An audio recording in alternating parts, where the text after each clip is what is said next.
Իդեպ ես ձեզ մի բան ասեմ, եթե մենք 32 կիլոմետր գիծ են կառուցում երկաթգիծ եւ Դիլիջանը միացնում ենք Վանաձորին, ապա Բաքվից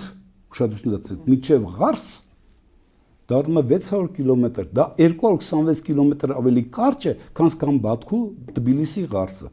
226 եւ 260 կիլոմետր ավելի կարճ է, քան Բաքու Մեղրի Շարուր Նախիջևան, Իգդիր Ղարսը։ 260, այսինքն սա բոլոր պարամետրներով ավելի նպաստավոր է երկու ստեկ փոխշահավետ տնտեսական համագործակցություն ձևավորելու համար ավելին սա դառնում է ձեռնտու նաև Չինաստանին, որտեղ չինական ծրագրի դուք դառնում եք չինական հզոր ծրագրի, չէ՞, կարևորագույն մեգա տնտեսական ծրագրի մաս,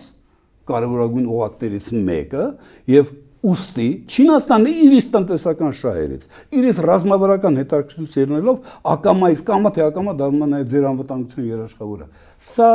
շատ լուրջ հարցեր են։ Մեղրին բացարձակապես ոչ մեկի համար հետաքրքիր չի լինելու, հատկապես Չինաստանի համար։ Արևմուտքից հայտարարություններ կան, որ դա միջին միջանցքի մասն է լինելու, այդ Թրամփի ուղին։ Միջին միջանցքի, հիմա հարց եմ տալիս։ Հիմա տեսեք,